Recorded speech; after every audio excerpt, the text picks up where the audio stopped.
Assalamualaikum warahmatullahi wabarakatuh dan salam sejahtera. Dalam video ini kita akan membincangkan teknik menjawab matematik SPM kertas 2 bahagian A.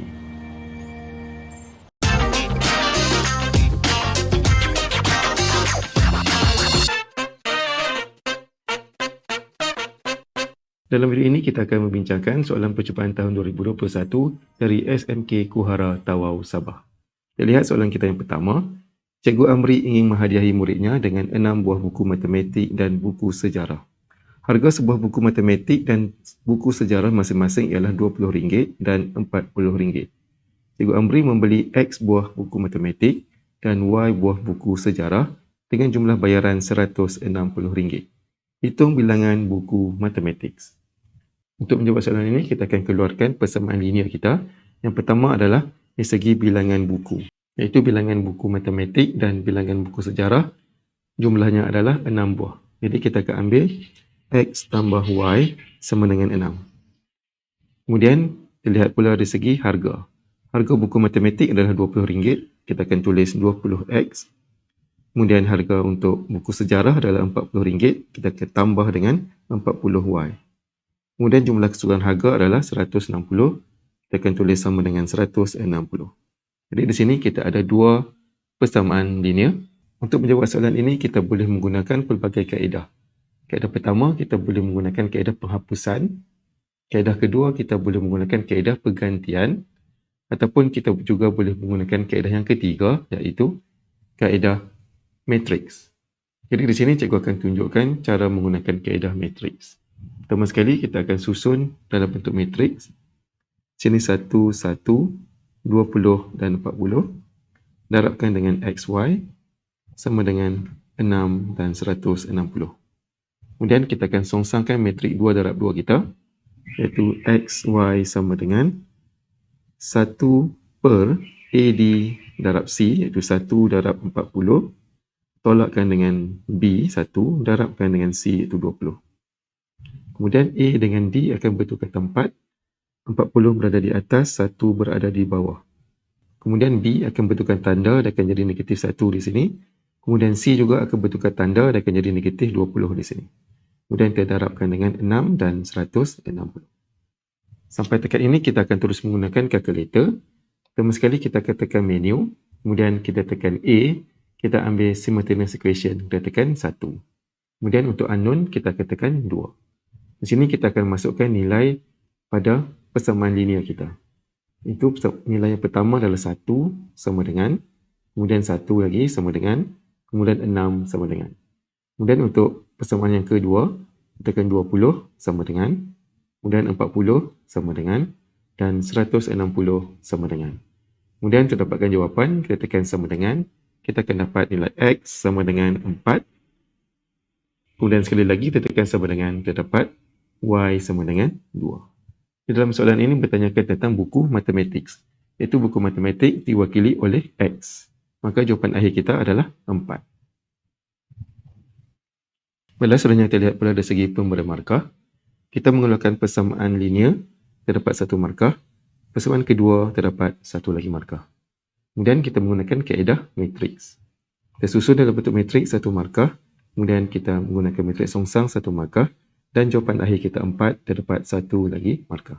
Markah keseluruhan untuk soalan ini adalah sebanyak 5 markah. Kita teruskan lagi dengan melihat soalan kita yang kedua. Seorang juruteknik perlu memanjat tangga untuk membaiki lampu jalan seperti ditunjukkan dalam rajah 2. Tentukan panjang dalam meter tangga itu dan seterusnya cari tinggi dalam meter tiang lampu itu. Dalam soalan ini kita perlu cari yang pertama adalah panjang tangga, kemudian seterusnya kita kena cari tinggi tiang lampu. Pertama sekali kita lihat panjang tangga terlebih dahulu. Tangga ni kalau kita lihat dia merupakan hipotenus kepada segitiga bersudut tegak ini. Kemudian sudut yang tercangkum di sini adalah 65 darjah. Kemudian kita ada ukuran 0.75 ini yang merupakan sisi bersebelahan bagi sudut 65 darjah. Jadi untuk mendapatkan panjang tangga iaitu sisi hipotenus, kita akan menggunakan cos. Di mana cos adalah sebelah per hipotenus. Jadi sudut kita adalah sudut 65 darjah, maka kita akan tulis cos sama dengan sebelah 0.75 per dengan tangga, itu hypotenuse, kita letakkan sebagai X. Kemudian kita akan terus tekan kalkulator di sini, dan kita akan dapat nilai X adalah 1.77 meter. Seterusnya kita akan dapatkan pula bagi tinggi tiang lampu ini. Di mana di sini diberi 0.8 di antara lampu dengan hujung tangga. Kemudian kita kena dapatkan panjang ini ataupun tinggi ini. Dan tinggi ini merupakan sisi bertentangan dengan sudut. Jadi di sini kita akan menggunakan tan, iaitu bertentang per dengan bersebelahan. Jadi kita akan ambil tan 65 darjah sama dengan sisi bertentangnya, kita letakkan X, dan kita akan perkan dengan sisi bersebelahan 0.75. Kemudian kita terus tekan kalkulator dan kita akan dapat nilai X adalah 1.61 meter. Kemudian untuk mendapatkan tinggi tiang lampu, kita akan tambah dengan 0.8. Kita ambil 1.61 tambah 0.8. Jawapan akhir kita untuk tinggi tiang lampu adalah 1.69 meter. Seterusnya kita lihat pula dari segi pemberian markah. Pertama sekali kita lihat kita mendapatkan panjang tangga, kita menggunakan cos, kita dapat 1 markah dan jawapannya 1 lagi markah. Kemudian untuk tinggi tiang lampu, kita menggunakan tan 1 markah dan jawapan akhir kita 1 lagi markah. Maka keseluruhan untuk soalan ini adalah sebanyak 4 markah. Baiklah, seterusnya kita lihat pula soalan nombor 3. Meja 3 menunjukkan sebuah dewan makan yang berukuran 12 meter panjang dan 10 meter lebar yang dihamparkan dengan 9 bidang permaidani berbentuk bulatan. Diameter satu permaidani itu berukuran 1.8 meter. Hitung luas dalam meter persegi kawasan lantai dewan yang tidak diliputi permaidani. Jadi di sini kita perlu dapatkan luas lantai dewan, kemudian kita akan tolakkan dengan luas permaidani. Permaidani di sini kita ada 9 dan permaidani ini berbentuk bulat. Jadi kita akan dapatkan luas bulatan iaitu pi j cos 2. Pertama sekali kita akan ambil luas dewan makan iaitu 12 didarabkan dengan 10. Kemudian kita akan tolak dengan saiz permaidani iaitu pi j cos 2 dan kita ada 9, kita akan darab dengan 9.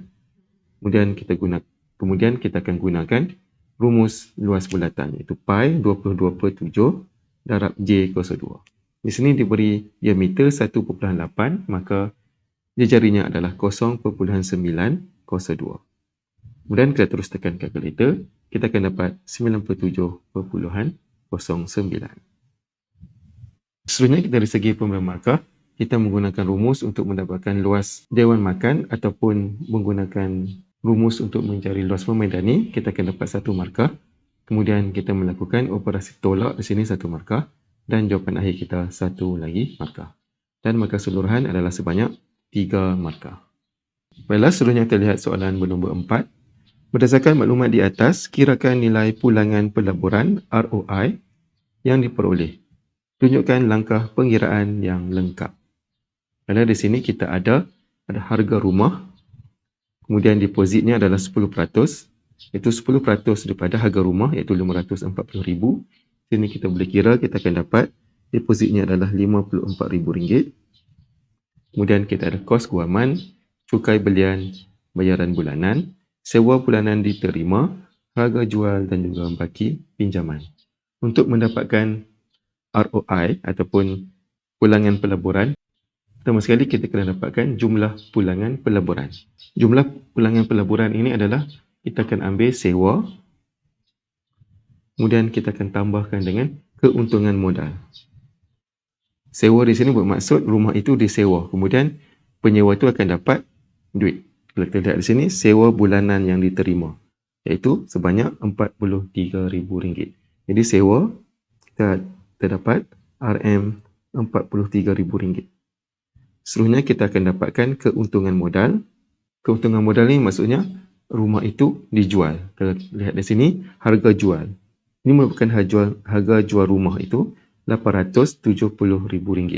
Jadi untuk mendapatkan keuntungan modal, pertama sekali kita ambil harga jualan rumah itu RM870,000.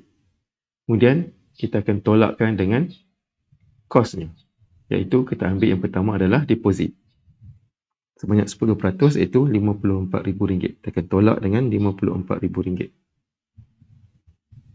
Seterusnya kita akan tolak dengan kos guaman kerana dia merupakan sebahagian daripada kos pembelian rumah tersebut, RM8,500.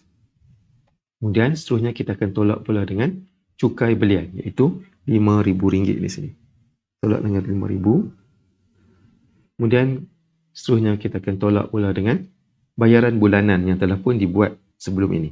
Itu bayaran bulanan ini sebanyak RM85,000.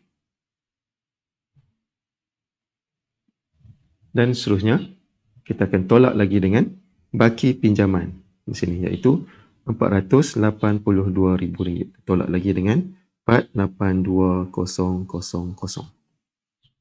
Kemudian kita tekan calculator, kita akan dapat jumlahnya adalah RM235,500. Keuntungan modal ini bermaksud apabila seseorang itu ada rumah, kemudian dia nak jual kembali rumah tersebut.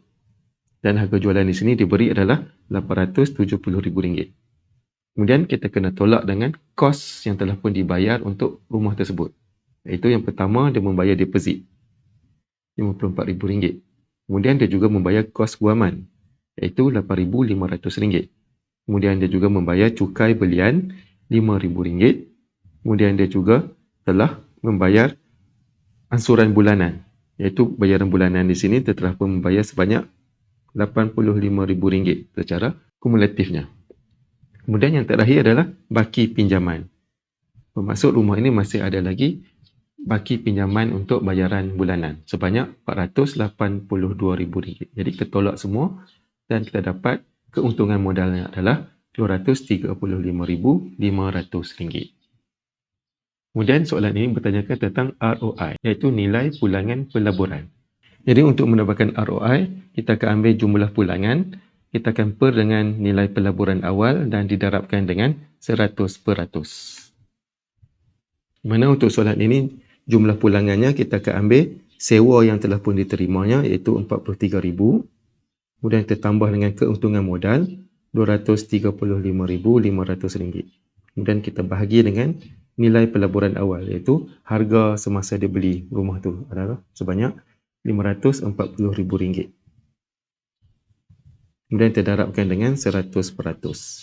Seterusnya kita terus tekan calculator dan kita akan dapat jawapannya adalah 51.57%. Baiklah, seterusnya kita lihat pula dari segi pemberian markah. Pertama sekali kita mengira keuntungan modal. Kita akan dapat 1 markah di sini. Seterusnya kita dapatkan jumlah pulangan, kita tambah dengan sewa di sini, kita dapat 1 lagi markah. Kemudian kita dapatkan ROI, kita ambil jumlah pulangan per dengan nilai peleburan awal dan didarabkan dengan 100%, dapat 1 lagi markah. Dan jawapan akhir 1 lagi markah. Dan markah keseluruhan untuk soalan ini adalah sebanyak 4 markah. Kita teruskan lagi dengan melihat soalan bernombor 5. Pelajar 5 menunjukkan sebuah segitiga bersudut tegak ORS yang dilukis pada satu satah ke atas. Diberi OS sama dengan 13 unit. Cari persamaan garis lurus PQ dan seterusnya cari koordinat P. Untuk mendapatkan persamaan garis lurus, seperti biasa kita akan tulis dalam bentuk Y sama dengan MX tambah C. Pertama sekali kita kena dapatkan nilai M iaitu nilai kecurunan bagi garis PQ. Kalau kita lihat di sini, kita cuma ada satu titik iaitu titik Q dan kita tidak ada titik P. Jadi kita akan mencari kecurunan pada titik SO di sini. Dan kalau kita lihat di sini, SOR adalah segitiga 90 darjah. Di sini 12, sini 13, bermaksud SR kita akan dapat 5. Kita guna teorem Pythagoras. Dan kita dapat titik S itu koordinatnya adalah -5, 12. -5 sebab S itu berada di sebelah kiri paksi Y di sini. Ini adalah -5. Kemudian untuk dapatkan M, kita akan guna Y2 tolak Y1 per X2 tolak X1. Nilai 2 adalah berada di atas iaitu nilai S. Dan nilai 1 itu berada di bawah iaitu pada titik O. Jadi kita akan ambil 12 tolak 0 per dengan -5 tolak 0. Jadi kita dapat nilai M adalah negatif 12/5. Seterusnya kita akan dapatkan pula nilai C. Untuk mendapatkan nilai C, kita akan gantikan nilai M kita, iaitu negatif 12/5. Kemudian kita akan ambil koordinat titik Q, kerana kita akan cari bersamaan garis lurus PQ, iaitu di mana nilai Y-nya dia pada titik Q adalah 26 dan nilai X-nya adalah negatif 4. Terganti dalam persamaan Y sama dengan MX tambah C, iaitu Y-nya adalah 26 sama dengan M negatif 12/5, kemudian X negatif 4 tambah C. Kemudian kita terus tekan kalkulator, kita akan dapat nilai C sama dengan 16/4. Dan seterusnya kita akan gantikan nilai M dan nilai C dalam persamaan garis lurus, iaitu Y sama dengan negatif 12/5X tambah 16/4. Soalan seterusnya adalah cari koordinat titik P. Kita lihat di sini pada titik P, dia merupakan titik yang berada di atas paksi X. Jadi kita kena dapatkan pintasan paksi X untuk garis lurus PQ. Untuk mendapatkan pintasan X bagi garis lurus, kita kena gantikan Y sama dengan 0. Iaitu 0 sama dengan negatif 12/5X tambah 16/4. Kemudian kita terus tekan kalkulator, kita dapat nilai X di sini adalah 6.83. Jadi soalan bertanyakan tentang koordinat. Jadi koordinat kita kena nyatakan nilai X dan juga nilai Y. Jadi jawapan akhir kita adalah 6.830. Malah seterusnya terlihat pula dari segi pemberian markah, kita mendapatkan nilai M terdapat 1 markah, nilai C 1 markah, kemudian persamaan garis lurus terdapat 1 lagi markah.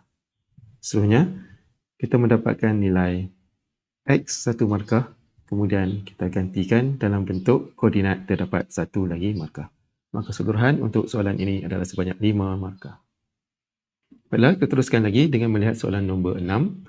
Rajah 6 di ruang jawapan menunjukkan kemerajah band yang tidak lengkap. Bina set R dengan keadaan set R adalah subset kepada set S. Seterusnya, lorek R pelengkap. Maklumat yang diberi dalam soalan adalah R merupakan subset kepada S. Jadi kita boleh tulis R ini subset kepada S. Subset ini bermaksud keseluruhan set R ini berada di dalam set S. Jadi kita akan lukis set R ini berada di dalam set S. Kita boleh menggunakan pelbagai bentuk geometri. Ini di sini cikgu buat bentuk segi 4 dan ini adalah set R. Kita labelkan. Kemudian soalan seterusnya, lorekkan R pelengkap. R pelengkap maksud dia selain daripada set R. Jadi kita lorekkan pada bahagian ini. Seterusnya kita lihat pula dari segi pemberian markah. Kita melukis set R, terdapat 1 markah. Kemudian kita melorekkan kawasan R pelengkap, terdapat lagi 2 markah. Maka keseluruhan untuk soalan ini adalah sebanyak 3 markah. Kita teruskan lagi dengan melihat soalan nombor 7. Lakar graf fungsi kuadratik berikut di ruang jawapan. Fx sama dengan 2x kuasa 2 tambah 2x tolak 24. Baiklah, untuk melakar satu graf fungsi kuadratik, pertama sekali kita kena tentukan bentuk grafnya terlebih dahulu. Kalau kita lihat di sini, nilai A-nya adalah 2, iaitu bernilai positif. Maka bentuk graf kita nanti adalah bentuk seperti huruf U. Bentuk senyum, positif. Seterusnya, kita kena dapatkan nilai punca. Ini langkah kedua, kita dapatkan nilai punca iaitu nilai X. Jadi pertama sekali kita tulis balik fungsi kuadratik kita 2x kuasa 2 tambah 2x tolak 24. Kemudian kita samakan dengan kosong. Di sini kita akan menggunakan kalkulator untuk pemfaktoran. Pertama sekali kita tekan menu. Kemudian kita tekan A, kita ambil polinomial, kita tekan 2. Seterusnya kita pilih 2 untuk degree. Kemudian kita masukkan nilai A kita sini adalah 2 sama dengan. Kemudian nilai B adalah 2 juga sama dengan. Kemudian untuk nilai C adalah negatif 24. Kemudian kita tekan sama dengan. Kemudian untuk dapatkan nilai X, kita tekan sama dengan, kita dapat X sama dengan 3. Dan tekan sekali lagi sama dengan, kita dapat X sama dengan negatif 4. Jadi punca kita ataupun nilai X kita adalah 3 dan negatif 4. Jadi kita boleh tanda pada ruang jawapan. Sini adalah 3 dan satu lagi negatif 4 berada di sebelah kiri paksi Y ataupun Fx itu. Sini negatif 4. Seterusnya adalah untuk mendapatkan titik minimum. Kerana graf kita adalah graf positif berbentuk senyum, jadi dia ada titik minimum di sini. Untuk mendapatkan titik minimum, pertama sekali kita kena dapatkan nilai X-nya terlebih dahulu, iaitu kita guna rumus negatif B per 2A. Nilai B di sini adalah 2, itu negatif 2, per dengan 2, darab dengan A 2. Jadi kita dapat X sama dengan negatif 1 per 2. Kemudian kita dapatkan pula nilai Y. Untuk mendapatkan nilai Y, kita akan ambil fungsi ini balik. Itu Y sama dengan 2, darabkan dengan X. X di sini kita dapat tadi 1 negatif 1 per 2, kita kuasa 2, tambah 2, darab negatif 1 per 2, kemudian kita tolak dengan 24. Dan kita tekan kalkulator, kita akan dapat nilainya adalah negatif 24.5. Maka titik minimum kita adalah negatif 1 per 2, negatif 24.5. Seterusnya kita dapatkan pula nilai pintasan paksi Y, iaitu nilai C. Kita akan ambil nilai C di sini. Jadi pintasan paksi Y-nya adalah sama dengan C, iaitu negatif 24. Jadi kita tanda sini negatif 24. Jadi graf kita akan lalu pada ketiga titik yang kita tanda ini. Ini negatif 4, 3 dan juga negatif 24. Dan kita boleh buat lakaran kita seperti ini. Dia berbentuk U. Jadi kita boleh tanda juga titik minimumnya di sini, iaitu koordinatnya adalah negatif 1 per 2 dan negatif 24.5. Baiklah, seterusnya kita lihat pada segi pembuat markah. Kita dapatkan nilai-nilai X, iaitu punca-punca bagi persamaan kuadratik ini, dan kita tanda pada ruangan jawapan. Kita akan dapat 1 markah. Kemudian kita tanda pintasan paksi Y-nya terdapat 1 markah. Kemudian kita dapatkan titik minimum terdapat 1 markah. Dan akhir sekali kita lakarkan graf kita dengan melalui kawasan-kawasan yang kita telah tanda tadi, kita dapat 1 lagi markah. Maka keseluruhan untuk soalan ini adalah sebanyak 4 markah. Baiklah, seterusnya terlihat soalan bernombor 8. Berikut merupakan bilangan soalan objektif matematik yang disediakan di beberapa buah stesen dalam sebuah pertandingan Explorers Mathematics. Stesen A merupakan stesen pertama, stesen B stesen kedua, dan begitulah turutannya sehingga ke stesen K. Buat kesimpulan umum secara induktif bilangan soalan bagi stesen ke N. Seterusnya, nyatakan bilangan soalan yang berada di stesen G dan stesen K. Dan baiklah, pertama sekali kita lihat di sini, untuk stesen A adalah stesen pertama, kemudian kedua, ketiga dan seterusnya keempat. Untuk stesen pertama, kita ada 3 soalan, kemudian bertambah jadi 5, seterusnya 7 dan seterusnya 9. Kemudian kita kena dapatkan bilangan soalan untuk stesen G dan juga stesen K. Dan kalau kita lihat di sini, pertama sekali kita kena cipta satu rumus bagaimanakah nombor-nombor ini bergerak. Bermula daripada 3, kemudian ke 5, jadi 7, kemudian jadi 9. Dan kalau kita lihat di sini, 3 ke 5 adalah berlaku pertambahan sebanyak 2, 5 ke 7 pertambahan sebanyak 2 juga, dan 7 ke 9 pertambahan dia adalah sebanyak 2 juga. Ini bermaksud 2 ini merupakan pemalar bagi pola nombor ini. Jadi kita boleh tulis sebagai 2n tambah 1. Jadi kita boleh uji untuk stesen A merupakan stesen pertama. Jadi n-nya adalah 1. Jadi 2 darab 1 tambah 1. Kita akan dapat 3. Seterusnya kalau stesen B, itu stesen yang kedua, di mana n-nya adalah 2. iaitu 2 darab N, 2 tambah 1, kita dapat 5. Jadi rumusnya adalah 2N tambah 1. Di mana N itu kita boleh gantikan dengan nombor 1, 2, 3 dan seterusnya. Kemudian soalan bertanyakan tentang stesen G. Stesen G ini merupakan stesen ke-7, di mana N-nya sama dengan 7. Jadi kita gantikan dalam rumus kita 2 darab 7 tambah 1. Jadi kita dapat 15. Kemudian seterusnya untuk stesen K. Stesen K ini N-nya adalah 11. Maka 2 darab 11 tambah 1. Kita dapat 23. Kalau seterusnya kita lihat pula dari segi pemberian markah, kita mencipta satu rumus bagi pola nombor ini. Kita akan dapat 2 markah berserta dengan gantian untuk nilai N, 1, 2, 3 dan seterusnya. Kemudian kita dapatkan pula bilangan soalan di dalam pada stesen G, kita dapat 1 markah, dan bilangan soalan pada stesen K, kita dapat 1 lagi markah. Dan markah keseluruhan untuk soalan ini adalah sebanyak 4 markah. Kita teruskan lagi dengan melihat soalan nombor 9. Sebuah beg mengandungi 4 biji guli biru dan 3 biji guli merah. Sebiji guli dipilih keluar secara rawak dari beg itu dan warnanya dicatatkan. Kemudian, guli itu dimasukkan semula ke dalam beg itu. Selepas itu, satu lagi guli dicabut keluar secara rawak dari beg itu dan warnanya juga dicatatkan.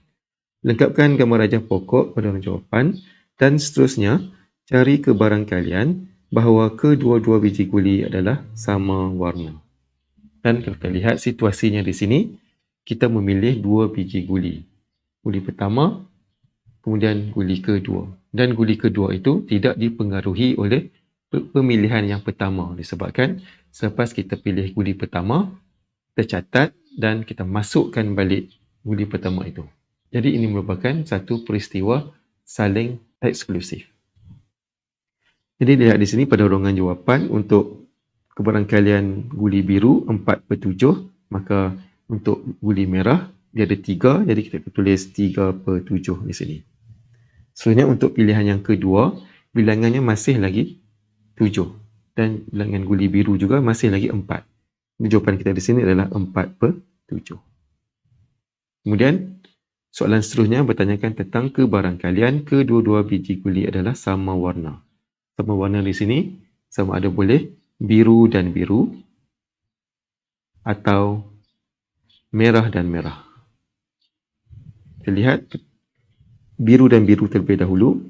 Kebarangkalian untuk mendapatkan guli biru untuk cabutan pertama adalah 4/7. Dan kebarangkalian untuk mendapatkan guli biru pada cabutan kedua juga adalah 4/7. Jadi di sini kita akan darab. Kemudian merah dan merah. Kebarangkalian untuk merah adalah 3/7. Pilihan kedua juga adalah 3/7. Jadi di sini biru dan biru kita akan darab. Begitu juga merah dan merah kita akan darab. Kemudian hasil darab antara biru, biru, merah, merah ini kita akan tambah. Seterusnya kita tekan kalkulator, maka terdapat jawapan akhir kita adalah 24/49. Seterusnya terlihat pula dari segi pemberian markah. Kita menulis kebarangkalian untuk dapatkan guli merah dan juga guli biru dalam gambar rajah pokok, kita akan dapat 2 markah. Seterusnya, untuk soalan kebarangkalian kedua-dua guli ada sama warna, langkah pengiraan 1 markah dan jawapan akhir 1 lagi markah. Dan markah keseluruhan untuk soalan ini adalah sebanyak 4 markah. Kita teruskan lagi dengan melihat soalan yang ke-10, iaitu soalan yang terakhir di dalam bahagian A. Darjah 10 menunjukkan sebuah perpejalur untuk prisma tegak dengan tapak segi 4 ABCD dan sebuah kuboid terletak di atas satah mengufuk. Permukaan ABHDF ialah kelihatan rentas seragam prisma tegak tersebut. Segi 4 FGKE ialah satah condong dan segi 4 GHJK ialah satah mengufuk. Tepi AF dan BH adalah tegak. Tapak kuboid QDRS terletak pada satah mengufuk. Tepi DEP dan RKL adalah tegak. Lukis dengan skala penuh pelan gabungan perpecahan itu. Malah untuk soalan ini kita akan melukis pelan dan pelan kita akan lihat dari pandangan atas. Dan apakah yang kita akan nampak pada pandangan atas untuk objek ini? Dan kita akan nampak seperti ini. bentuknya. Kemudian kita akan membuat lakaran terlebih dahulu. Akan jadi seperti ini berserta dengan ukurannya. Dan kita akan mula melukis. Pertama sekali kita akan lukis garis mengufuk AB yang mana panjangnya adalah 7. Kemudian kita akan lukis pula garis menegak ADQ yang mana panjang keseluruhannya adalah 8. Kemudian kita akan lukis garis mengufuk QS dan garis menegak SRG itu panjangnya juga adalah 8. Jadi segi 4 seperti ini. Kemudian kita akan melukis garis mengufuk DRC. Itu panjangnya adalah 7 cm. Dan akhir sekali kita akan lukis garis tegak BC panjangnya 5 cm. Ini merupakan jawapan akhir kita. Kemudian seterusnya dari segi pemberian markah, kita melukis dengan bentuk yang betul dan menggunakan ukuran yang tepat, kita akan dapat 4 markah di sini. Baiklah, sampai sini saja untuk video kita pada kali ini. Sekian, terima kasih, selamat belajar dan jumpa lagi dalam video yang akan datang.